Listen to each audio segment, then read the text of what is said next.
A very good day to everyone watching this video and to my instructor, Professor Siti Rahana. My name is Eugene and this is my video presentation for SIF1005 Electronics 1. In this video, I'll be talking about the functions of the emitter, base, and collector in a BJT or bipolar junction transistor.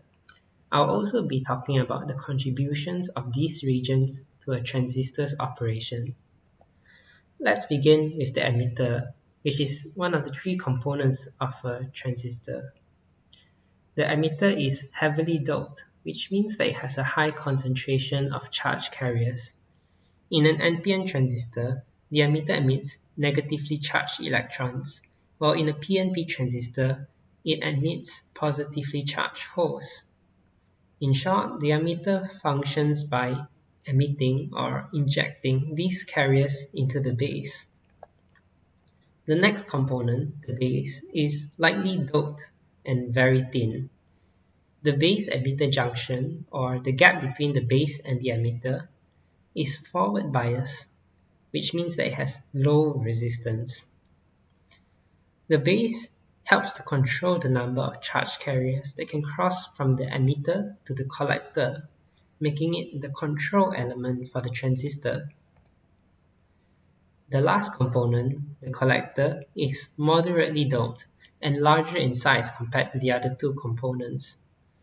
The collector helps to collect or gather the charge carriers from the emitter through the base.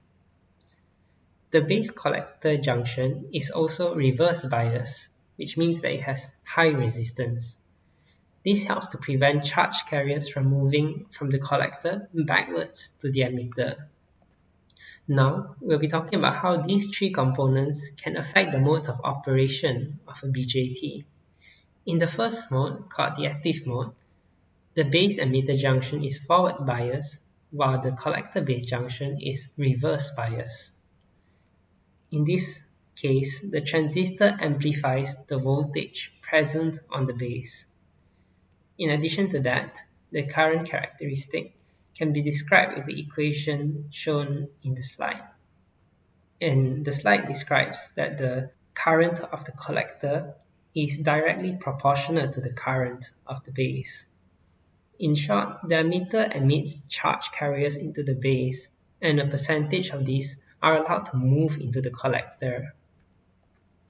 In the next mode, which is the saturated mode, the base emitter and collector base junction are both forward bias. This mode is commonly used in switching operations, as this mode represents the on state of a switch. In the saturated mode, the maximum amount of current is allowed to flow through the transistor. Conversely, there is also a cutoff mode, which represents the off state in a switching operation. In this case, the base emitter and collector base junction are both reverse bias, and this causes no current to flow through the transistor. When these three regions are plotted into a graph, you can create an output characteristic curve. This curve serves to relate the collector current to the collector voltage when different values of base current are used.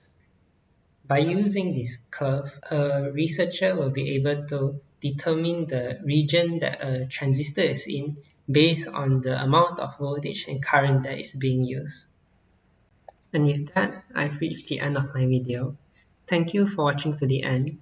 I hope that you have found this video informative in some way, and I'll see you in the next one.